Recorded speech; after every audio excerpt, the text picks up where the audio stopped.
On today's episode, in the further regions of experience, the Gen X brothers tackle the ultimate showdown, Metallica versus Megadeth. Who will reign supreme?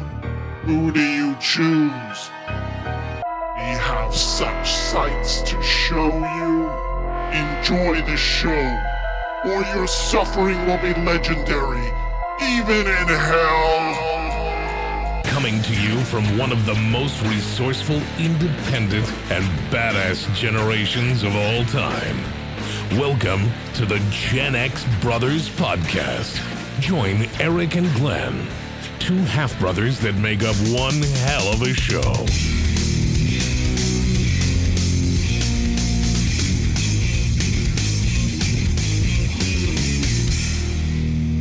Hey, what's up, everybody? Metal to the max.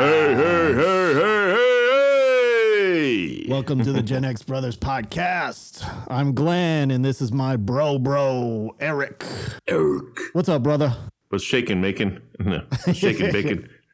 What's going on with you this week? I want to promote dollar store sleep aids. Dollar store sleep aids. Shit. Dollar store sleep aids. Okay, so is that safe? What the fuck? I've been taking them for years, just because it does help with the sleep. So, they're like a natural form of, well, I think melatonin is already a natural form of sleep aid.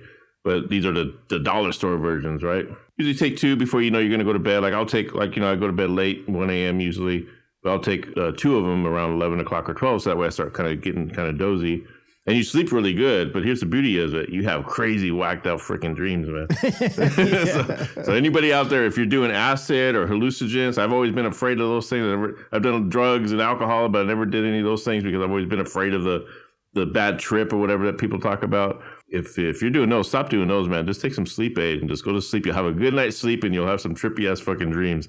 Like last night I dreamt to write or to be an artist. Yeah. Yeah. There's one dream I had like a few months back. I just don't remember, but it was really wacky. It's probably on my Facebook page somewhere. But last night I had a dream I was selling toner. I was back in my telemarketing job, but I was in a place that I kind of didn't recognize. And, like any dream, there's a bunch of wacky stuff going on. But I was selling toner to the bass player of Armored Saint, which was kind of weird. Like I've never even thought about this guy. And I've listened to Armored Saint the other day, the album, but it's not like I sit there and think about, oh, what's Joey Vera up to? And Joey Vera on bass and this and that. For some reason, he was in my dream, and I was trying to sell him toner. He hung up on me, and then we started talking, and I ended up selling him some toner. And then I go down into the break room, and it was in a weird place. It was like a brick kind of building. Inside, it looked like a kind of a town home or something like that, and there was no other employees, but there was this giant spider web, like a big circled spider web, like how the garden spiders look. And then you started having sex, right? It was a gay dream. Yeah, no, but what it was, I was trying to get coffee, and there's this big old giant web just taking up the entire kitchen, like a kitchen area, and in the middle was this giant colored like tarantula. And I think I get that part of my dream from back when I was a kid. I think it's my fascination with tarantulas and spiders. Remember when we used to go to Disneyland and ride the Haunted Mansion? Yeah. And at the very end, when you get to the very end, there's that big old spider in the distance, hanging up on the wall, big old giant glow in the dark spider. And that used to always that image always stayed in my mind. So every now and then that spider creeps up in my dreams. But this time it was in my dreams last night. But in his web, tarantulas don't spin those kind of webs. Those are usually the garden spiders, right? Yeah. So this was different. A big old freaking tarantula, multicolored, very active, but the web was shaped like a Baphomet. There was a big old Baphomet in the middle. Cool. That probably came from my friend Paul last night when he showed me his banner that he bought. You're all evil Baphomet. And shit. Yeah, evil tarantula. I just remember tripping out like, wow, that's cool. That's a cool looking web, But here's the thing, and then the tarantula started coming down and and I was getting scared, but it was actually really friendly. Like it was kind of like my cat Tamarind was coming up for me to pet it, and it was just like. And then you started having sex with the bass player from Armored Saint, right? Yeah, then I started having sex with. I call him up. Hey, you want to have some phone sex? all dreams end up being sexual dreams. But it's weird. Like every time I have dreams about spiders, like they never bite me or nothing, and I always hear like if you have a dream about spiders and they don't bite you, then it's good fortune is going to be coming your way, like money or something, But I didn't have any money this morning because this spider was really nice to me. Got the same amount of money in my wallet. He's supposed to bite you. No, it was really nice to me. But every time I have dreams about spiders, like black widows, they're always nice to me and they're always like friendly, but they look like really like crazy. Like, I don't know. Like, I have this fear about spiders at the same time, I'm fascinated by them at the same time. Yeah, same with me. I like them, but I don't. If I see one, I don't want to deal with it. But supposedly here in Nevada, there's going to be, when the season starts, there's going to be tarantulas all over the place. So Oh yeah, oh wow, that'll be kind of cool, seeing tarantulas come down from the mountains. Yeah, and did shit. I ever tell you that time I had that pet tarantula? What happened to that? No, what happened? Remember that? I don't know if you remember that iguana I had. It was when we were living in those apartments on Woodman. So I had this iguana, had a missing hand and everything. It was kind of deformed, but I ended up trading it to this one guy who had a tarantula, in a little aquarium and everything. And he gave it to me, and I thought, oh, cool. Yeah, I've been wanting a tarantula because I want to give her that fear of spiders. I want to have it walk on my hand and everything like everyone else does. And so I had it for about a month or so, and I would just kind of I would pet it with my finger, like it would cringe. I would like jump back a little bit. Finally got to a point where, okay, I'm going to put my hand in there. Somebody taught me how to do it, and so you just got to put your hand underneath it and just lift it up. And that's what I got to comfortable enough to do that. And then so I'm looking at it, and it looked like it was dead, So I'm poking it, and it wasn't moving whatsoever. I'm like, oh fuck, man, it died. So I tossed it away. I threw it away in the garbage can. Oh, Find out later. After I told the guy that I stayed in touch with that guy that I traded with. And he told me, dude, it was shedding. It wasn't dead. Yeah. It was, molting or whatever it's called. molting. Yeah, and I go, really? Yeah. He's like, yeah, that's what they do. They act like they're dead. So I was like, it shouldn't have been dead. It was probably molting. I was like, what do you mean? Like, yeah, it was shedding. And they play dead. And I go, oh, shit, you serious? Like that poor. So every time I had that poor tarantula, like he lives in this nice little fucking aquarium. And then he wakes up from a dream. He's all, why am I in a fucking garbage can, dude? Yeah, What the fuck? He's probably like, oh, my skin feels so good. And I was like, what the fuck? new. What's that smell? Fucking sees a rat freaking coming after him. That'd be a great cartoon, man. You should do that as a cartoon. A tarantula gets thrown away from molting and has to find his way back home. That would be. It's like Finding Nemo and shit, but with a spider. All right, I'm on the phone with Disney right now. Yeah, let's do it. So everyone out there, go out there and buy you some Dollar Tree. Go to Dollar Tree or wherever. Buy the sleep aids for $1. Get rid of those hallucinogens you're taking and acid that rot your brain, kill your brain cells. You have a good night's sleep and some trippy dreams. And speaking of spiders, ooh, he's got a new mug this week. Speaking of which. Definitely want to thank Twisted Sister, or not Twisted Sister. I want to thank Dee Snider. Yeah. Tweeted our stuff out, and Dead Sled Coffee for our review last week. And I saw somebody else that retweeted it. There's this I think it was a Dee Snider fan. They call themselves Dash Snider. He or she retweeted it, and then Dee Snider he retweeted that like with a quote saying "awesome," like really. So nice, right on. It's kind of weird how tweets go. Like it's like retweet to retweet. Yeah, to retweet. yeah. And then well, Dead Sled Coffee was nice enough to actually put out their own tweet promoting the YouTube video that we did about it. Yeah, it was pretty cool. But, I was thinking about it. So I don't think you're the only one that can do a taste test out there, Eric. So yeah. I saw this thing in the supermarket earlier today, and I got it. And instead of you doing the proper thing by promoting something when you say something is really nice. Yeah. I'm kind of an opposite person. So I'm going to shit all over what I just... Instead of getting a sponsor, I deter the sponsors. I fucking turn them away. Yeah. Because let me tell you something. I had this fucking shit... Fucking Starlight. Have you tried this Starlight Coca-Cola? No, I hardly ever drink soda. But I did. Me neither. Like I don't. I have from one the Dollar a week. Tree? No. I have one a week for like the show and stuff to get some caffeine, to get some energy. And so I saw that Starlight flavor and I was thinking, oh, a spacey, man. Let me check that out. Let me see that. So I fucking, look, you can see this is as much as I was able to drink. Oh, nice. I fucking had the first sip of that shit.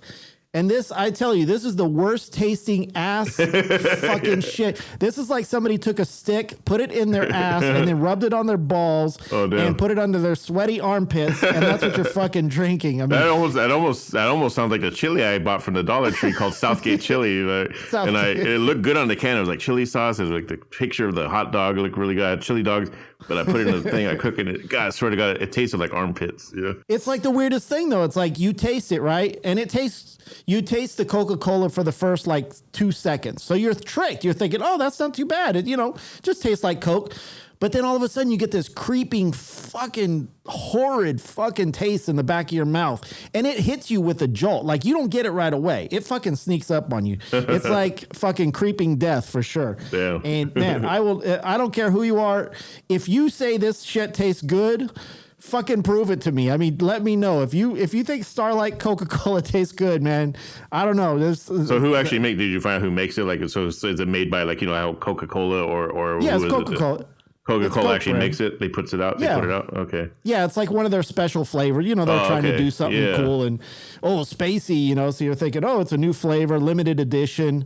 You know, you're all about the limited edition, Eric. So you can get one autographed by an astronaut. Maybe they should do what Elon tweeted out the other day. Like, he wants to put cocaine back in Coca-Cola. He wants to buy Coca-Cola. Hey, if he wants to buy Coca-Cola and change that fucking flavor, I'm all for it, man. Because that's the shittiest soda I've ever had in my life, and I've drinking a lot of soda over the years. So I'm sorry. It's for the record, shit. I'm drinking Dead Sled's newest Kiss Alive coffee, the Ace Frehley edition. But I want to Ace Frehley. Yeah, I got it because I thought Ace was going to be on the actual cover part, but I guess he's on the side. So there's all 4 solo on the solo side, ones. motherfucker. Yeah, but it's all solo. And each just had a birthday. That's like their solo album cover right there. Like, yeah. And so Ace just had a birthday the other day. He was turned 71. So happy belated birthday, Ace Frehley. Happy birthday, Ace Frehley. But I tasted this. What's in this cup right here, and it's pretty good. But I do want to let Gene Simmons know that D. Snyder's is way better. Have you ever seen one of those cars driving down the street that has like a billboard, like a taxi cab? Like they have them here in Vegas where they have like 1 million billboards. That's you, Eric. You're a fucking human billboard and shit. Oh, there's a car in my I don't know if it's in my building, but it's in this neighborhood. And I'm trying to get a picture of it, but it goes by so fast every time. And it kind of reminds me of, remember Angeline in L.A., how she drives around in a pink Cadillac? Pink. So this is a pink car. It's like a Charger. It looks like a Dukes of Hazzard style car, but it's got stickers all over it, and it's called the Vagina Mobile. Oh, I think I've seen that. Yeah, I've seen that. You've seen that? So they probably, I bet they have some big social media presence because there's websites all over it, and I keep forgetting to look it up. Maybe I'll look it up. Yeah, I remember seeing something like that before I moved out here. It's been around for a while. Yeah, they're promoting something. I don't know if it's some kind of sex type thing. They're promoting vaginas. Vaginas, definitely. This nerd wouldn't know. So Eric is a walking billboard. He's looking for sponsors. If anyone out there needs a sponsor or needs to sponsor him, I will be your media slut. As for me, I fucking turn you away and fucking shun you, and I don't get any sponsors. So, but that's okay. I will be your slut. Hey, did you know Tulsa, Oklahoma, if you spell it backwards, it's a slut? I just learned that I did not. A while back. It makes a lot of sense. Yeah, a slut is Tulsa backwards. Nice.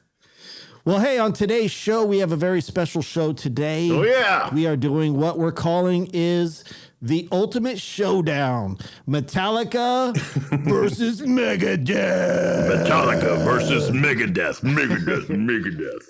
Oh, wait. Megadeth versus Metallica. The ultimate shutdown. Who is the king of thrash metal? So we've had this discussion many times with many people over the years.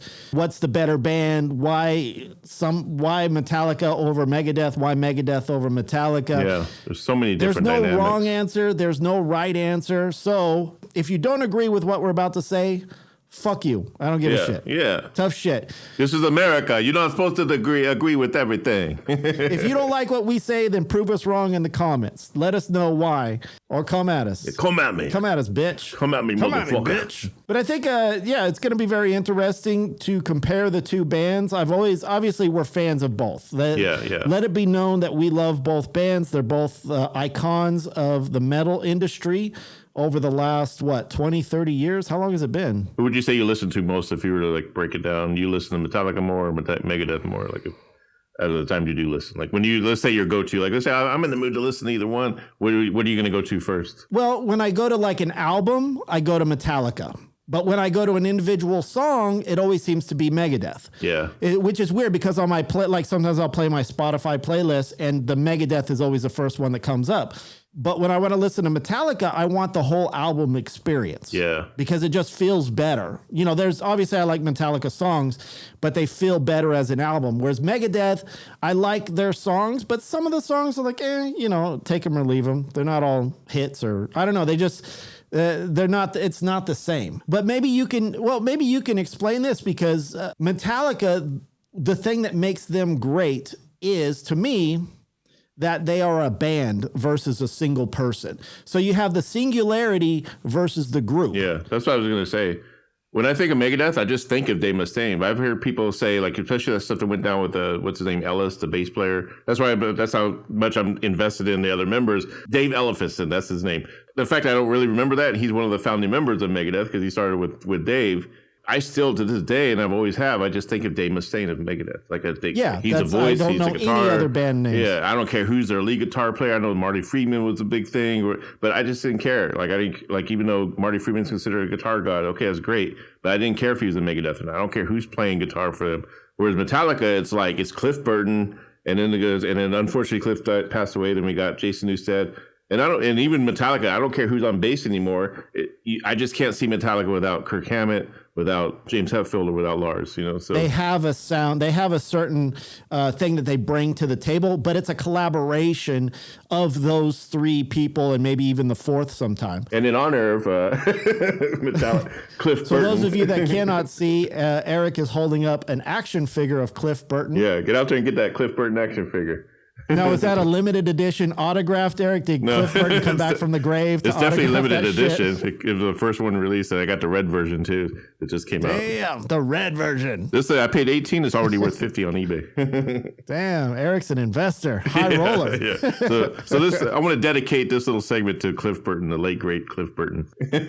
So the big story is obviously Megadeth. You have Dave Mustaine. He was fired from Metallica. So you think, well, shit, this guy lost out on the best opportunity, and he's always been in Metallica's shadow in a way. I mean, that's kind of the consensus.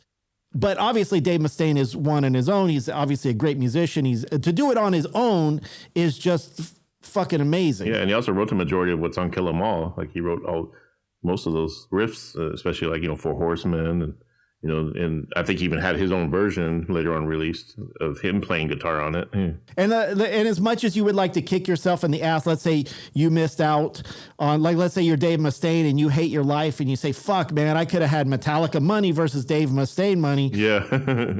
It can't get any worse than being fucking Ron McGovney, because that is the first bass player of Metallica. That's the guy that Cliff Burton replaced. Yeah. So exactly. I don't know if he got fired or whatever. I just know he was in the band first.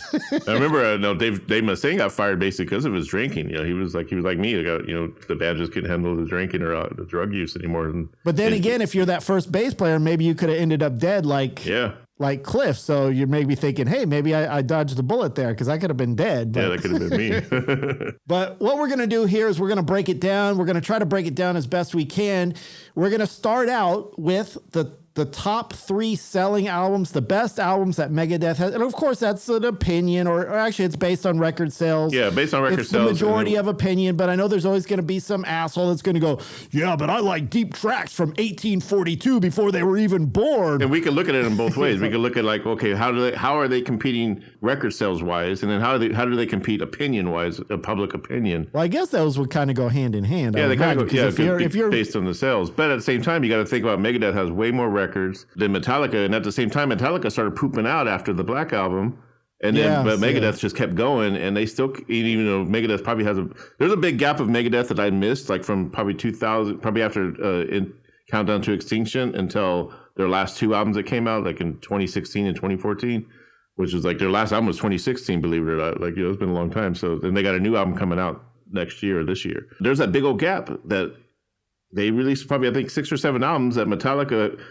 didn't have nothing until they released Death Magnet in 2008 and then Hardwired in when they were doing shit. Well, they were kind of on the outs at that point, warring within each other, having drinking problems. It was weird. Like when Death Magnetic came out, I didn't even know that album existed. So I moved here to Portland, and I was like, working for you in the warehouse and just looking at old stuff that I missed, and I see, wow, Metallica put out an album in 2008. I think I was pretty much hammered at that time, and so well, it was Eric was wasting album. My money working for me. He's looking up albums online and shit. Yeah, just cruising along. Good to see what a great employee he was. That's why everyone got their stuff late.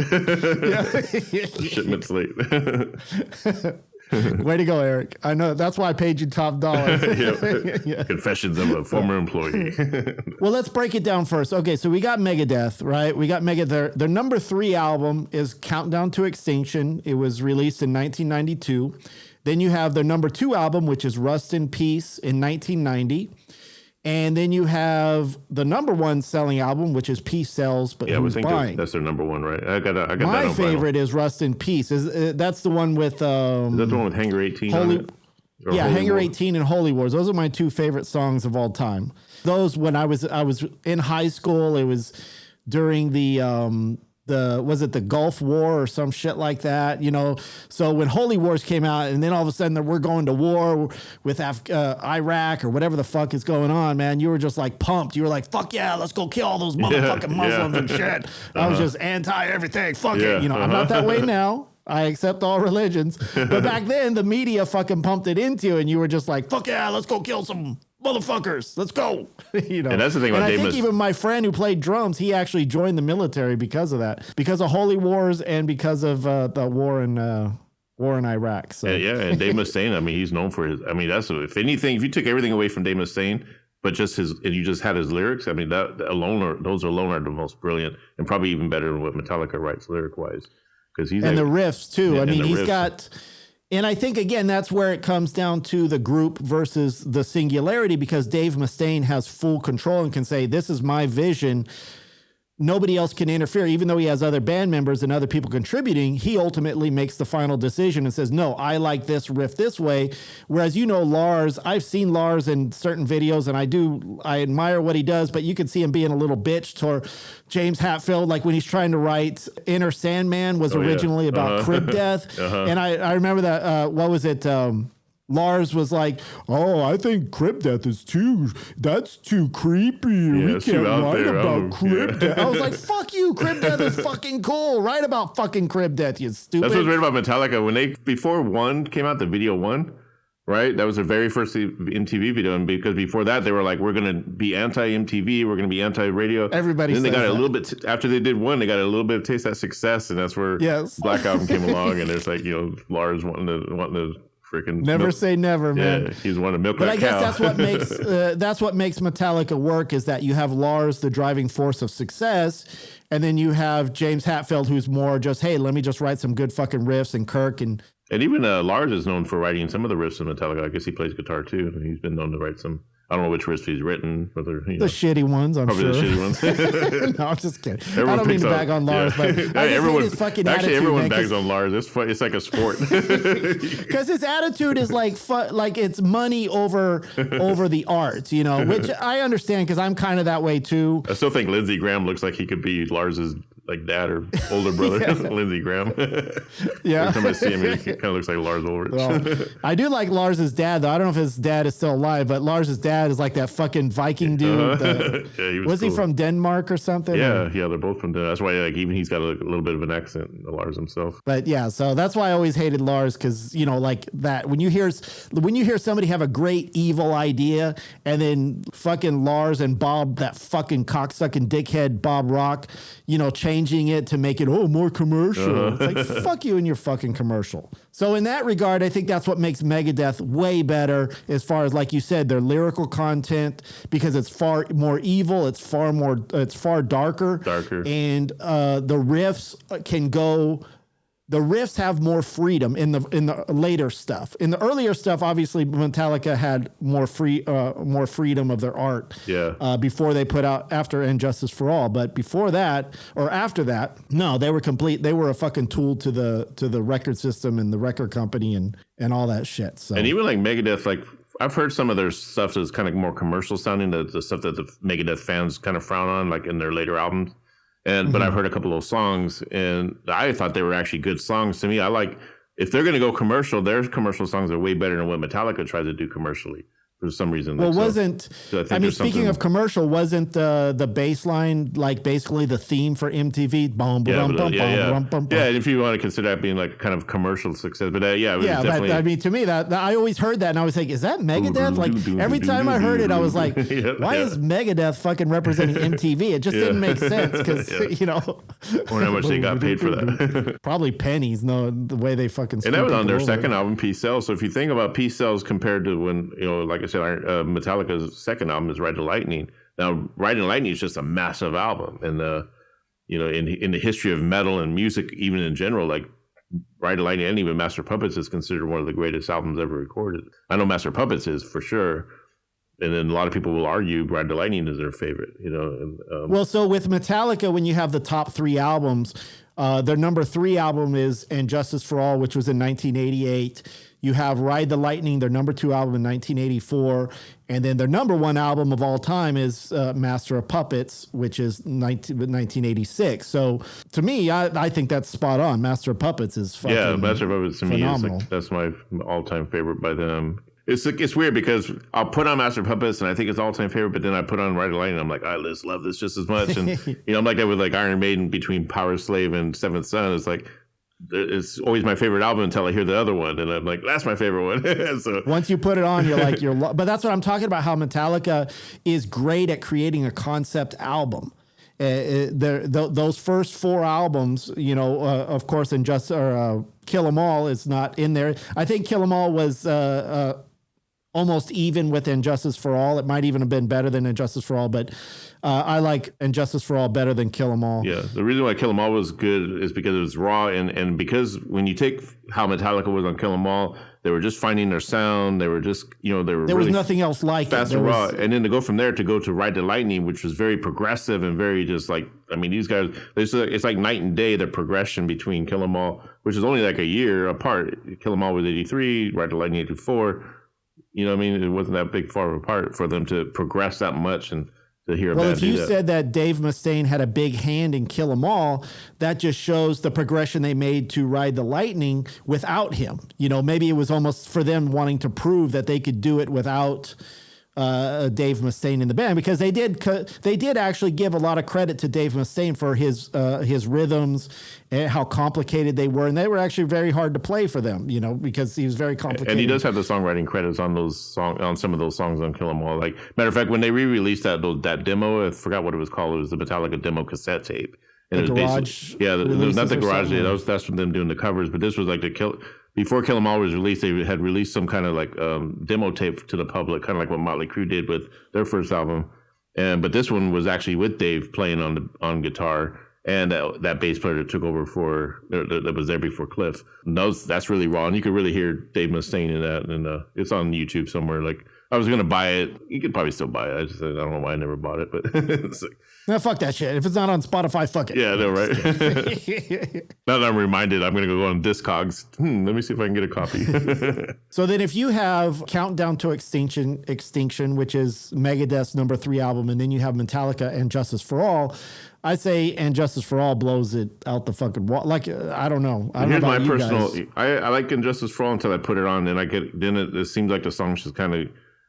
I kind of get bored of it. But here's my They're thing. long and very, like, you have to be in the right mood to And what other thing I don't enjoy like it. about it is that there's no bass, and the fact that they actually turned his bass down, and they actually admitted that's what they did because of what they were like. Why get a bass player to replace Cliff Burton? You're so broken up over Cliff Burton, and you get a bass player to replace him, but then turn his shit down in the studio just to fuck with him. I thought he did play in for And Justice He for did All. play didn't for it, he? but what they did was they turned his bass down where you can't even hear it. So that's the whole thing about the Injustice for All album. And some guy actually went out.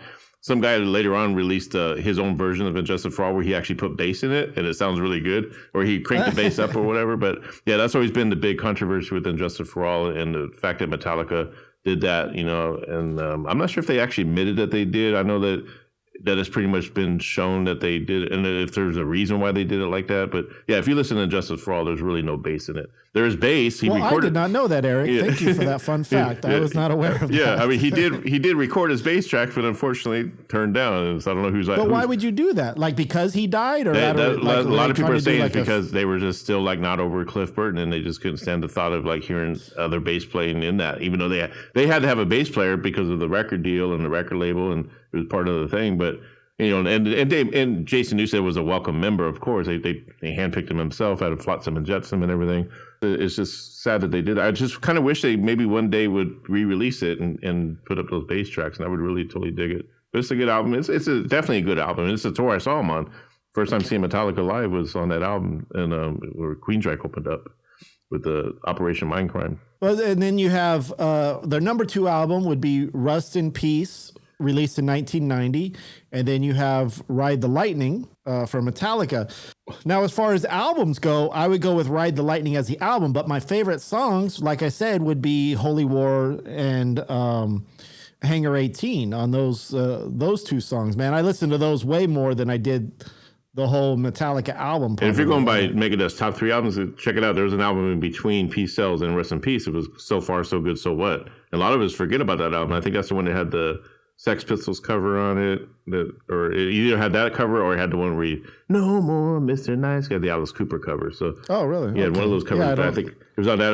And there's a weird album cover, like it looked like a war scene on a TV screen or something, very blurred. But a lot of us forget about that. That's the 3rd album. That came out in '88 at the same time as Injustice for All, which was '88. So do you know what song was, or what album was the song, that French song where he's committing suicide or something?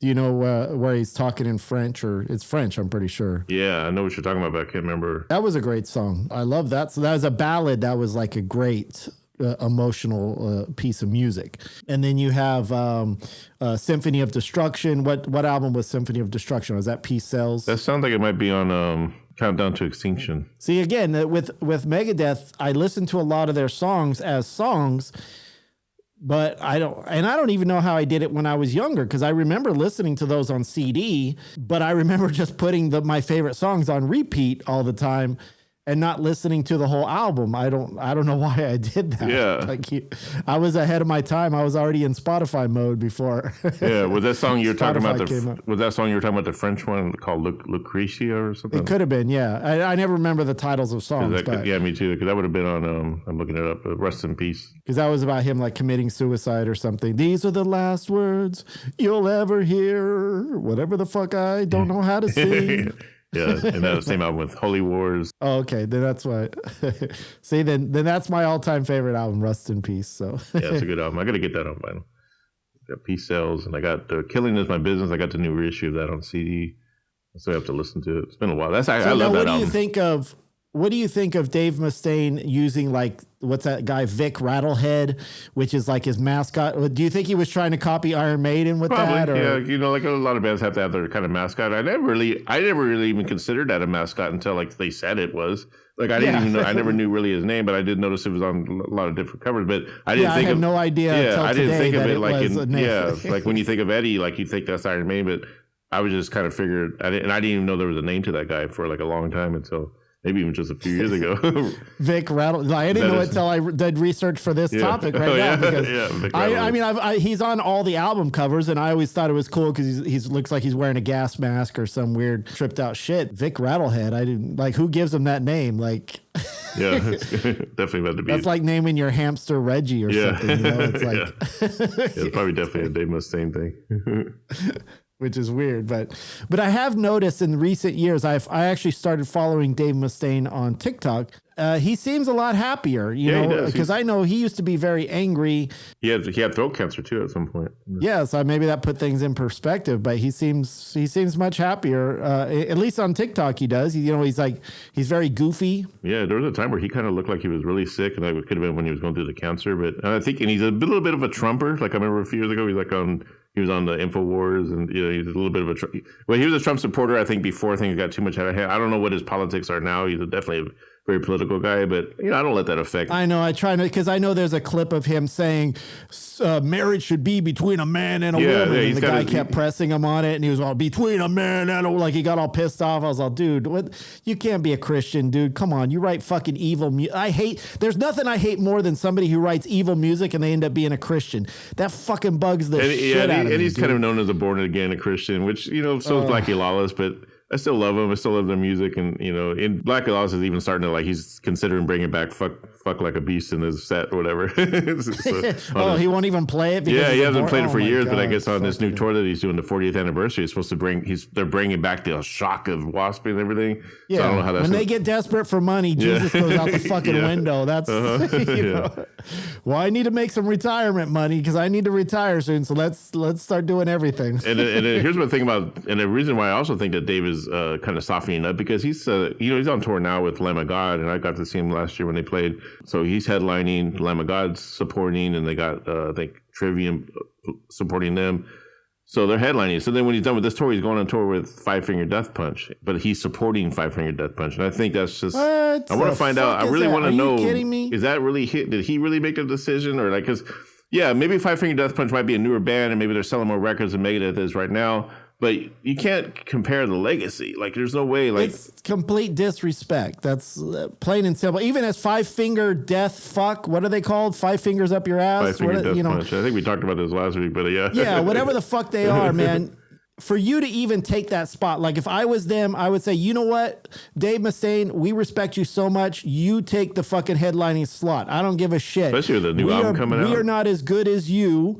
You take it, and we will go behind you, or go in front of you, or take it from behind. I don't know what the fuck. And especially with that new album coming out with Megadeth, that's going to be like, I can't wait for them to get the release date on it so I can pre-order it. But it's like, that's going to blow away anything Death Punch ever does. So this is kind of weird. So, I mean, there's definitely a reason why. It could be his health. Maybe he's just like, it was kind of cool. I don't know if you saw in the news that Dave Mustaine, I posted on our little group, whatever, but he snuck behind these fans that were waiting to see the show. Yeah, I saw that on TikTok. And he's just like behind those kids and sneaks those guitar picks in. And parents are totally clueless. They don't even know. Like this guy could have been giving them this kid drugs or whatever. Their kids drugs. That's what I thought it was. Because he's in a hoodie, and you're just like. To tell you the truth, I thought it was some troll wearing a mask. When I first saw it on TikTok, I was like, "Is that like a weird creature?" Because his face looks so weird from the side. I thought it was like a creature or something in like a leprechaun mask. And I was like, "What the fuck?" And I was like, "Wait, that's Dave Mustaine." And I went back and looked, and I always wonder, like, did the parents find out afterward, or if they posted it or anything? But, so it definitely went viral. Well, maybe they told them, like, after,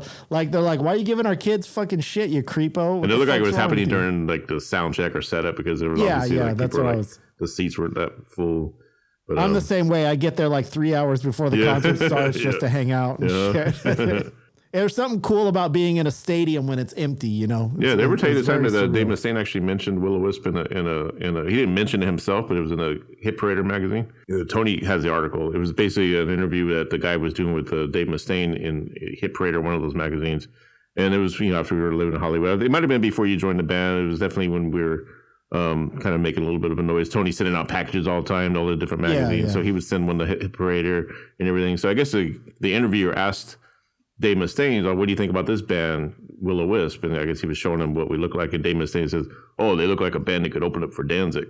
So yeah, why Danzig? That's a weird choice. Because we're dark looking, probably, or whatever. Yeah, I mean, I'm sure we could, but I would have assumed he would have said some like New York Dolls or something, I always thought that was cool. I want to hit up Tony one of these days and say, "Hey, can you post that online or something? Take a picture of that."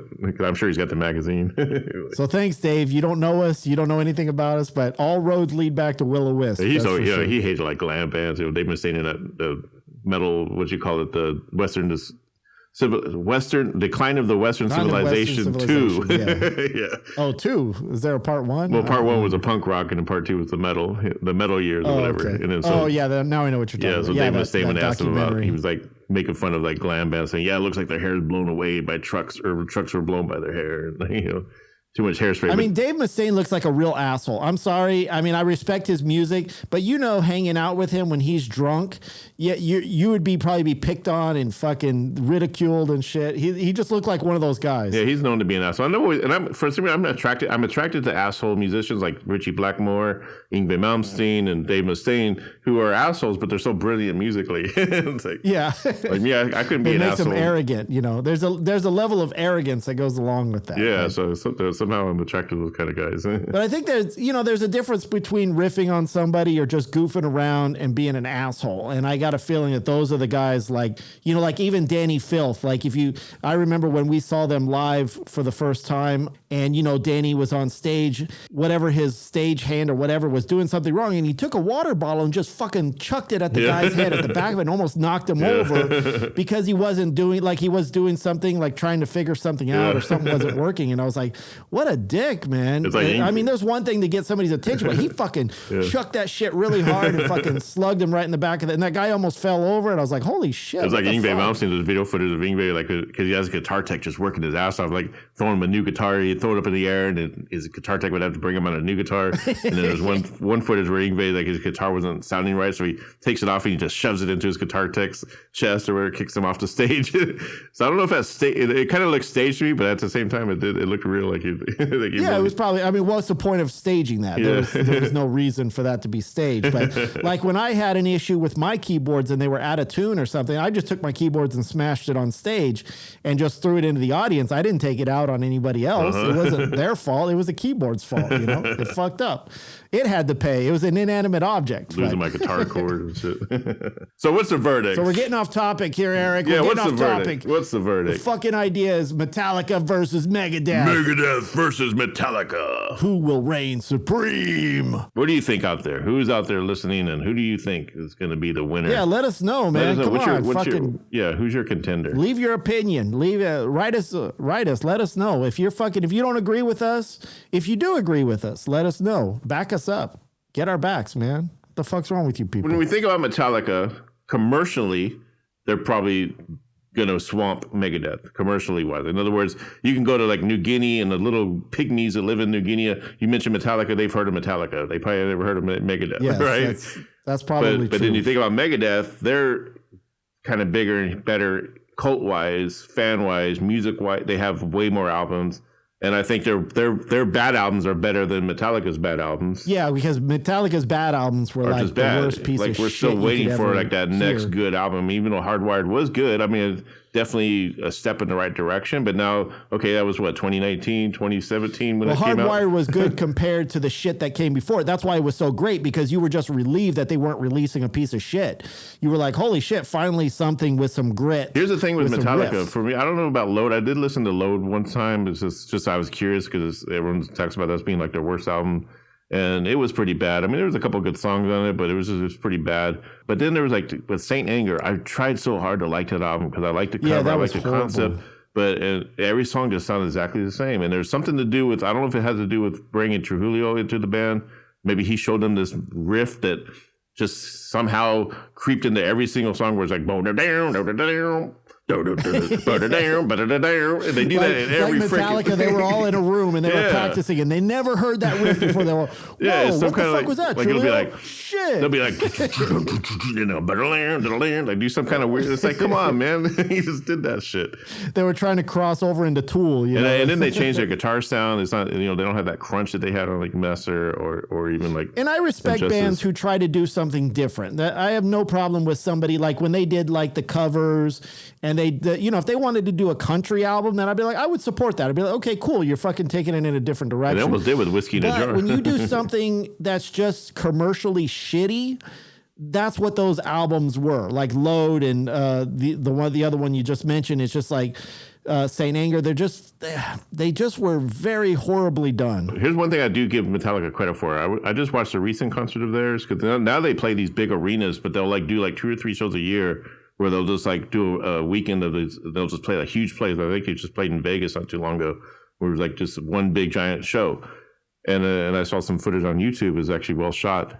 And I have to give them credit, man. Like even though They might put out some kind of bad records, but they still play those songs like kick ass. Yeah, I saw them I took my son G2 to see them in Seattle at the stadium, and that was a phenomenal fucking show. I mean, they had laser lights, they were tight as shit, and you could, they were dead on. And then I saw them in Portland a year later, and they were really good, but it was a smaller show. That stadium show was way better than the Portland show.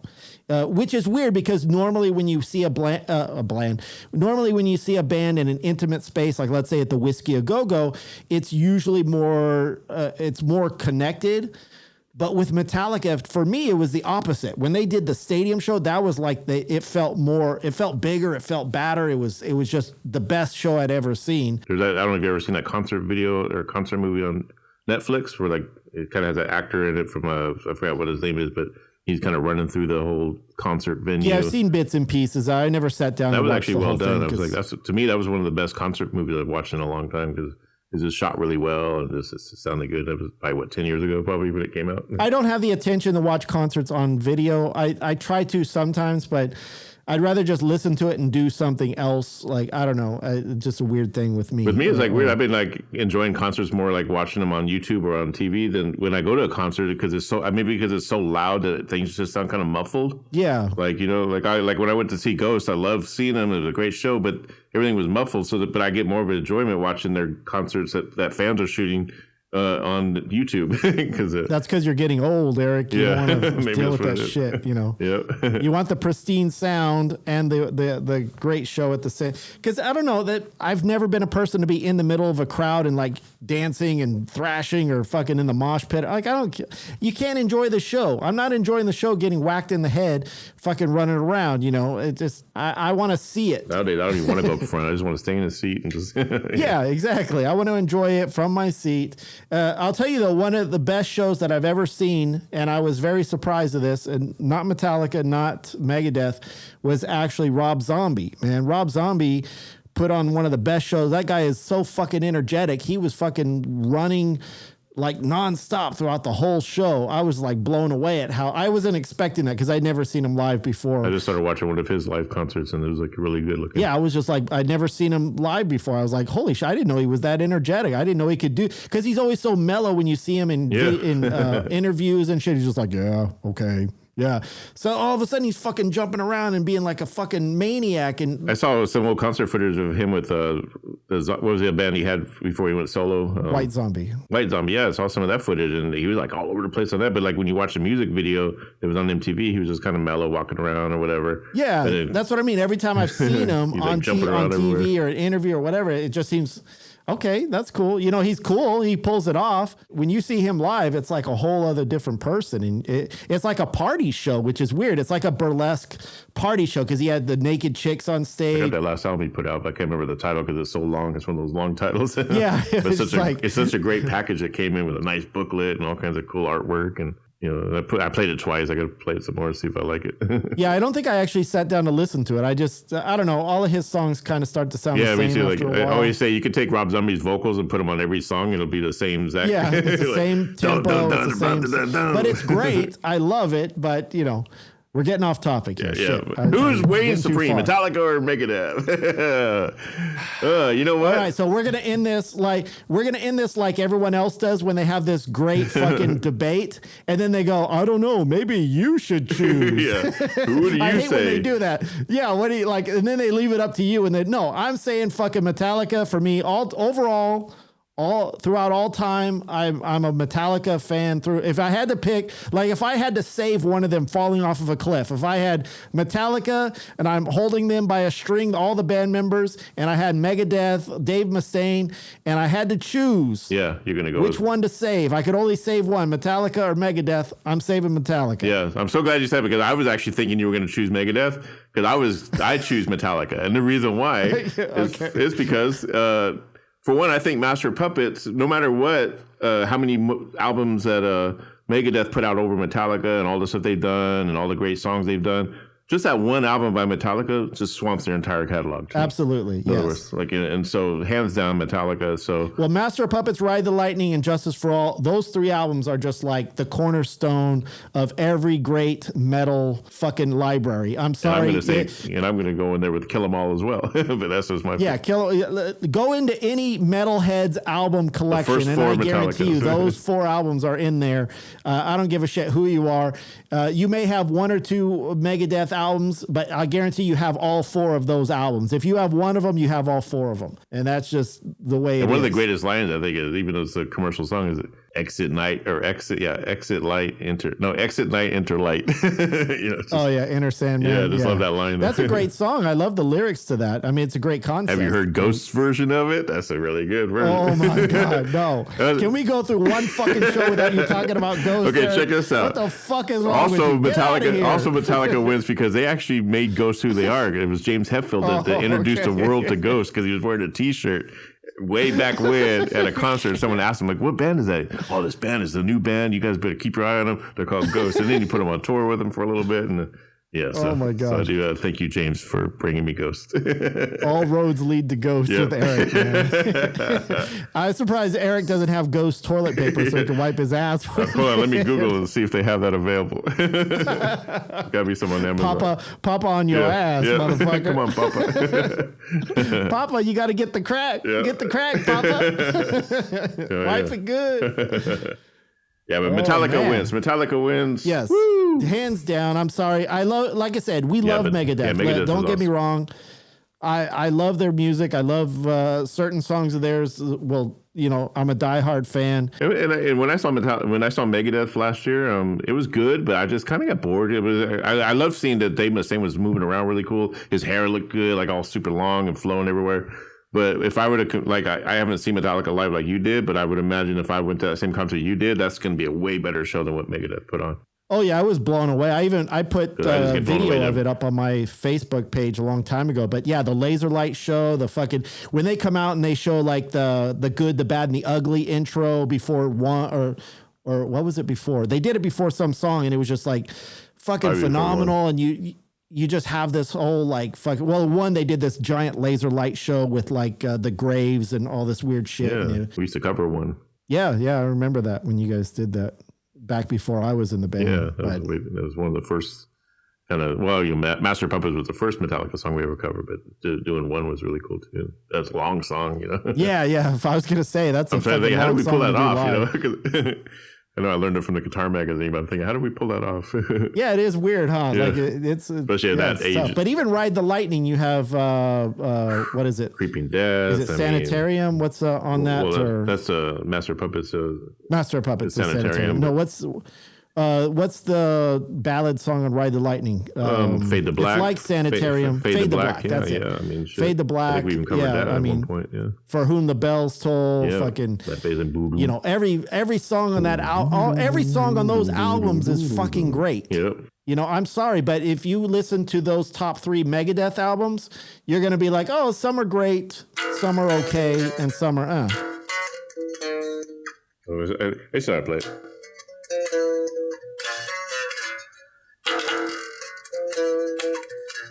I probably got that note wrong. That's not even close, Eric. This part is something like that. I'm no Cliff Burton. Close enough. Rest in peace, Cliff. You had time. Rest in peace, Cliff. Yeah, Cliff Burton was the badass. Cliff Burton, right there, man. Oh, go out there and buy this action figure, people, because the proceeds go to his charity. I don't know what the charity's called, but it definitely goes. This is what I say, Eric. I say you open that up. Yeah, right. You buy like a little Barbie van, right? Put him in the Barbie van and reenact the crash that he died and killed, and just have the bus but I'm gonna fall on top of him. But before that, I want to put Barbie in it so he's banging Barbie when it happens. Like, yeah. That way, at least he dies happy. Yeah. And then the boss. Yeah. No, Cliff Burton. And then have the other band. Are there action figures of the other band members or just Cliff? They just did the Cliff Burton one for now. Oh, okay. I guess it's like a tribute. And then you could have the other ones screaming in the middle of the road. Yep. This is a cool. That'd be a cool like little action movie to reenact. I know, right?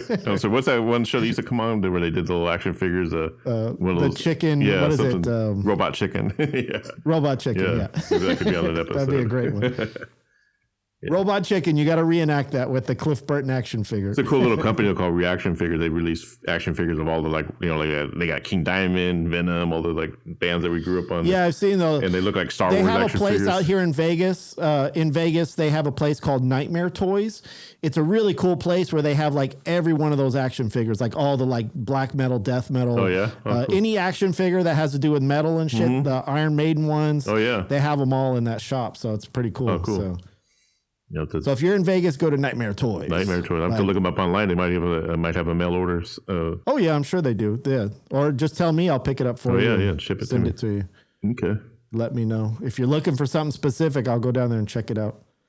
It's a really cool shop. It's all horror based. It has a whole bunch of like all the horror pop figures. Let me know if they got any ghost masks. That's kidding. They probably they do actually. I saw it. They probably the ghouls or whatever, like the silver face. That was before I knew about your obsession. Fucking ghosts, man. Yep. Our audience is sick of hearing about ghosts, Eric. If you have ghosts, you have everything. Ladies and gentlemen, if you're sick of hearing ghosts, please write to us at genxbros@gmail.com and let Eric know. Cancelghost.com. Or if you're really sick of it, contact Eric directly at Eric Fulmer. I know my cat's sick of it. edfulmer@yahoo.com. I know my cat's sick of it. She's like, you listen to that again, that damn album? Your cat's all sick of it. Yep. Poor Tamron. Yep. No. So Metallica wins. I actually had people write me personally on Instagram from watching our video, and they said, "Yeah, I like Ghosts, but they're too technical for like they agreed with me for some reason. They're too technical, which is rare. Yeah, that they like it, but it's too technically perfect. Yeah, it's too perfect for Ghosts, But I think that's what makes Metallica so great is they had that perfect element of raw grit versus perfection. Because they were perfectionists, they were hardcore, they had their craft down. They put in their 10,000 hours early. It made them who they are. And what I love about them is no matter like even though they're super tight live, but there's still a little bit of rawness in there. Like when I saw them with Queensryche, I thought Queensryche was great because they played just like the record, but then Metallica comes on and you could hear little floods in the riffing and stuff like that. But I love that more. I was like, wow, this is well, I love crazy. That when I saw them live, they did this weird, like they did the same thing in the Portland show that they did for the Seattle show, whereas they did this tribute to Cliff Burton where they had the screen come up. Oh yeah, I heard they do something like that. And what was cool is they did that as a tribute. And then they did like a weird cover, like Kirk Hammett did a weird cover song. Like he just went out there and started doing a weird cover song. And he did a different song that he did for the Seattle show that he did for Portland. So it was kind of cool that they let him just kind of riff and go, hey, you know what, Kirk, we're going to take a break. You just do whatever the fuck you want. And then he just kind of did his own thing, which was kind of cool to me. Yeah, I don't know if he did that when you saw them live. No, that was like I said, I saw them back in '88 and they weren't doing that. They were sticking straight to the Justice for All album, especially with the Master Puppet stuff. And lately they do that thing where they just do little jams and stuff. Yeah. And it was kind of cool too that even it was at the height of the whole Me Too movement and everybody accepting everybody. And obviously there's a lot of Metallica fans that are kind of fucking hardcore on the right. And there's a lot that are hardcore on the left. And he came out the first thing in Seattle and said, hey, you know what? I don't care who you are, what you believe in. We support you no matter what. We just want you to have a good time and rock out and he honored the young, because they were like 3-year-olds in the front row and shit. And, like I said, I took my son. He was only like 11 or 12 at the time. They honored everybody. They have a great respect for their fans. They have a great respect for their music. And they're very humble on top of that. So, and also Kirk Hammett just released a solo album that sounds really good. Oh yeah, I got that coming in the mail. I still haven't heard it yet. Have you? I heard one song off it. There's one song on YouTube and it sounds really good. It's instrumental. It's all instrumental, but it sounds really good. I keep forgetting. I got to put that on. I ordered. It's like a 4-song EP, or it's either a 4 or 6-song EP. But apparently he's the first out of all the years that Metallica's been around. He's the first guy to release a solo album. I mean, the other guys have done little projects with other people or whatever, but it's like this is an actual official solo album from a member of Metallica that is kind of a big deal. Damn, he broke the Lars chains. Yeah, because Lars keeps those chains tight. Yeah, right. Nobody does. Like, Nobody does. Even like I saw, solo and I read an project. interview where Kirk Hammett was saying, "Yeah, I was surprised that they were so supportive about it." Like, really? Yeah. Like, nobody leaves the Metallica family. You stay within the family. He's probably like, you get 10% of your solo album, we get the 90%. Yeah.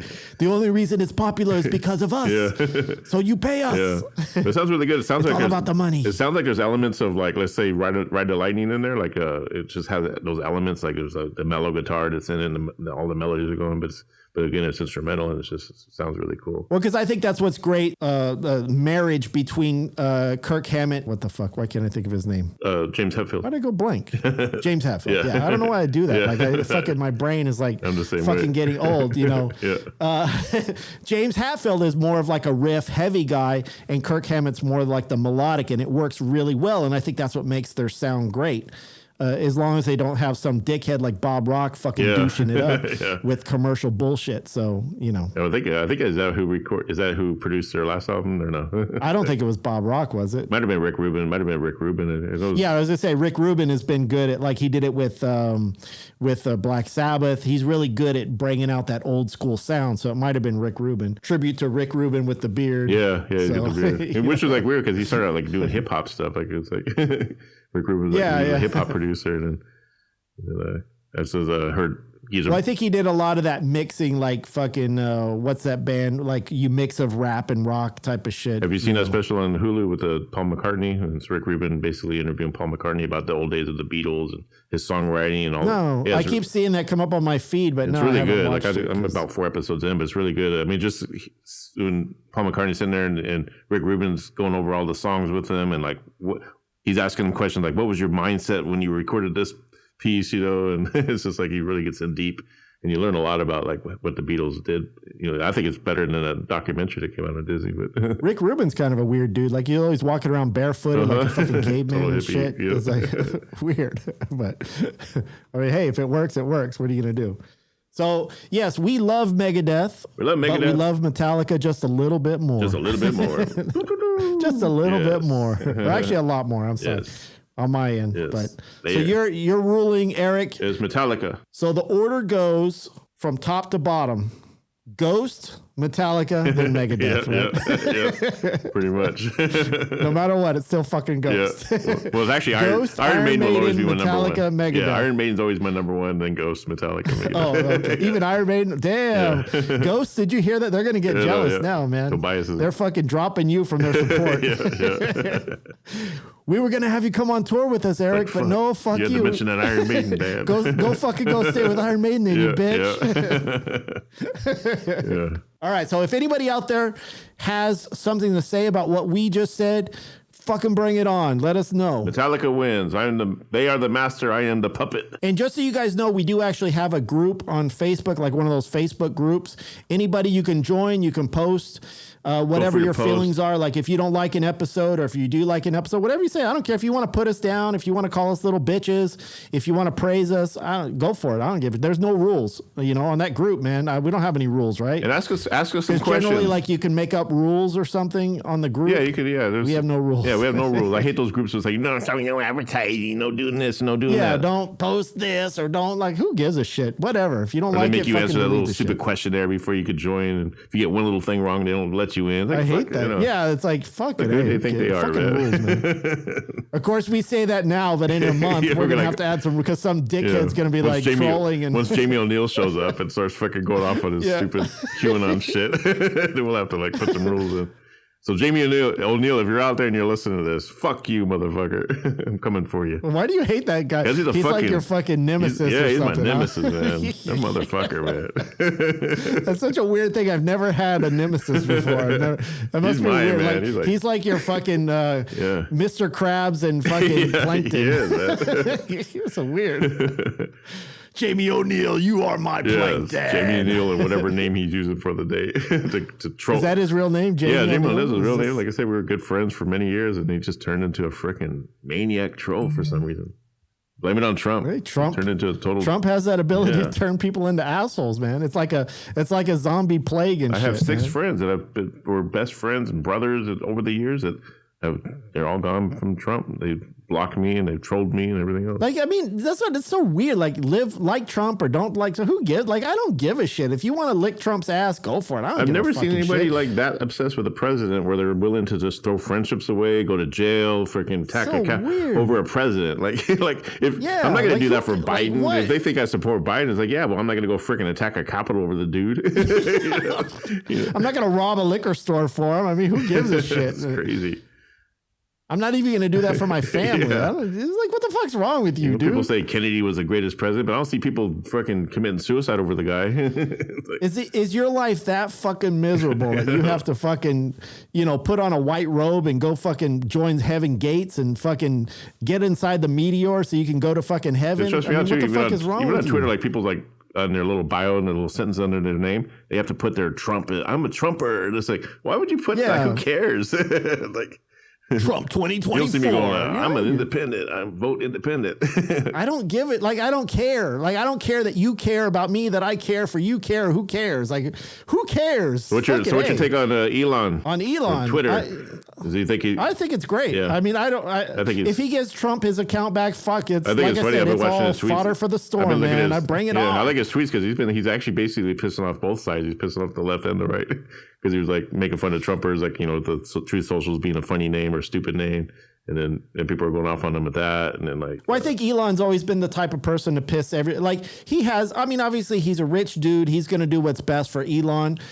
There's no mystery there. He's a fucking billionaire. He's going to do what's best for his company. But he also tries to do what's best for, the environment. He does try to help somewhat the environment, the world. He is trying, as much as somebody in his position can. Richest man in the world. Which I think is good. But I'm not like an Elon fanboy. Like, there's a lot of people that just love everything Elon does and wants to kiss his ass. I never really and paid shit. attention to him until he started that whole Doge thing. He got me into crypto.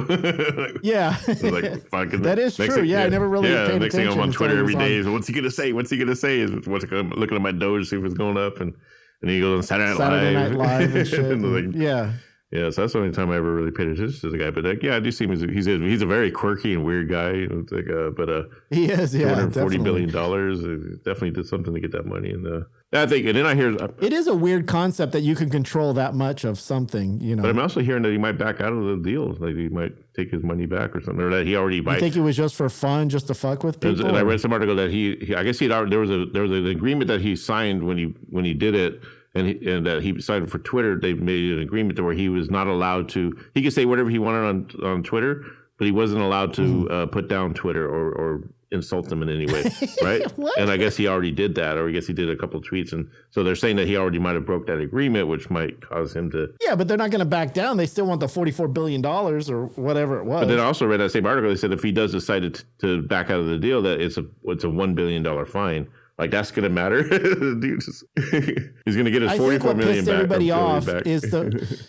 What pissed everybody off is the fact that he's taken the company private. And when you take a company private, it benefits him because he doesn't have to answer to anybody. So he can control Twitter however he wants. He can make it fucking for monkeys. If you're a shareholder and you have to follow a certain level of compliancy, being a public company. And, that's how bad I am with I think Twitter still needs to be held accountable for some kind of public action. That's how bad I am with those. That's what I think. That's how bad I am with stocks. I bought 2 shares that were like $50 each on Twitter. Because it was before he finalized the deal. I was like, what? I'm going to buy it now. It'll go sky high when he buys it.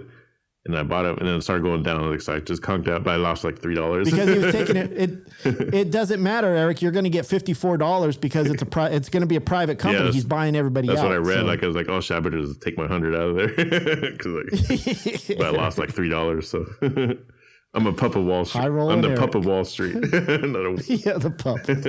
You're the fetus of Wall Street. Yeah, the fetus of Wall Street. No idea what I'm doing. Well, speaking of wacky shit, I don't know if you saw that. I just saw this article before we went on air. That Marjorie Taylor Greene and Boebert got into a fight or something. They were almost I saw the headline. That I didn't get a chance to read the article, but there's something to do with.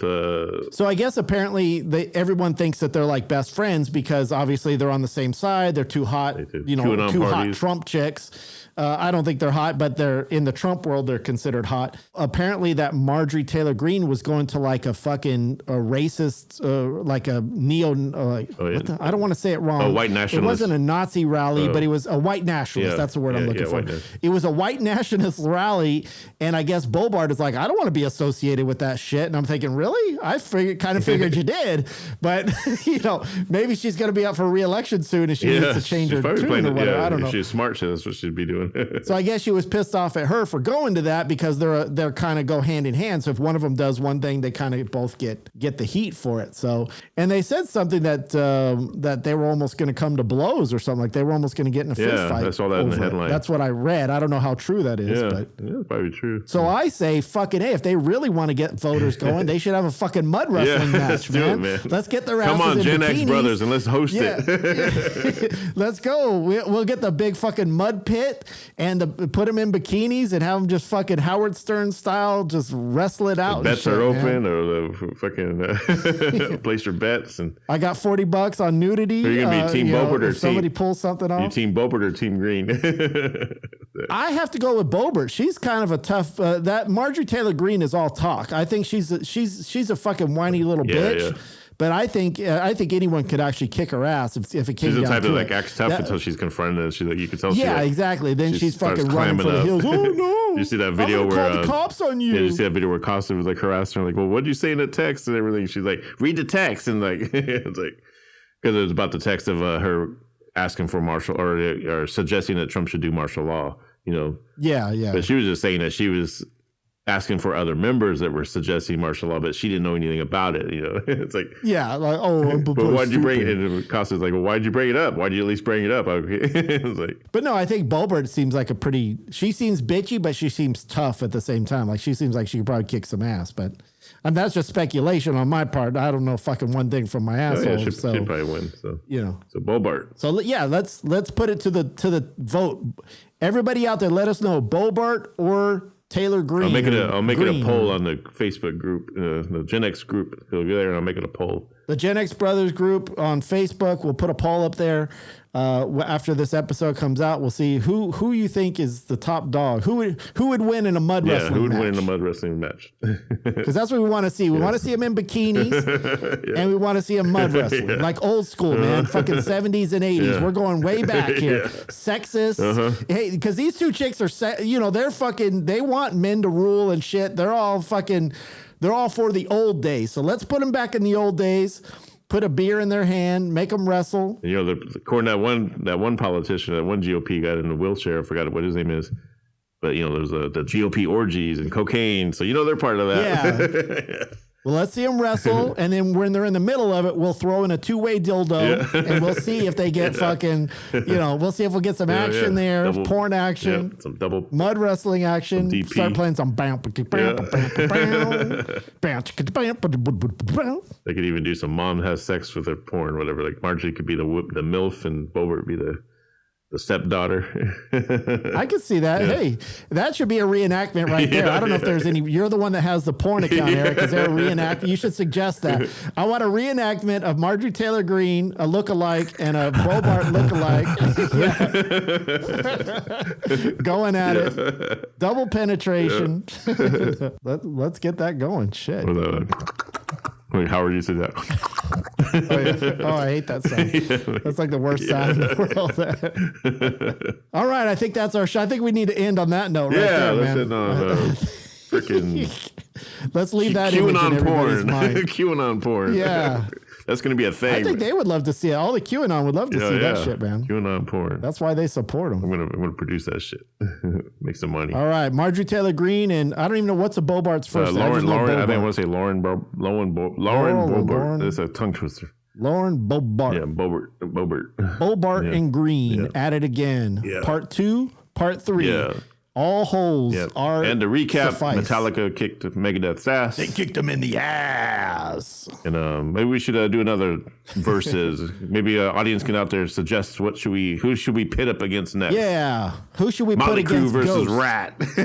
Ghost versus Iron Maiden. Ghost versus Def Leppard. Yeah, Ghost versus and the Carpenters. Yeah, Ghost versus Def Leppard would be interesting because Tobias said he actually modeled that new album off of Pyromania. Fuck you, Eric. Everything I say, you gotta fucking ghost facts and shit, Like man. ghost news, man. I'm gonna pick the most obscure thing, and you'll be like, "Yeah, well, fucking Tobias said it. Yeah. He loved it, man." Yeah, Tobias was there.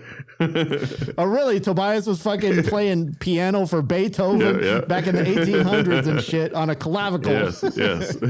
He's a vampire. He's been fucking living forever. All right, everybody, that's our show.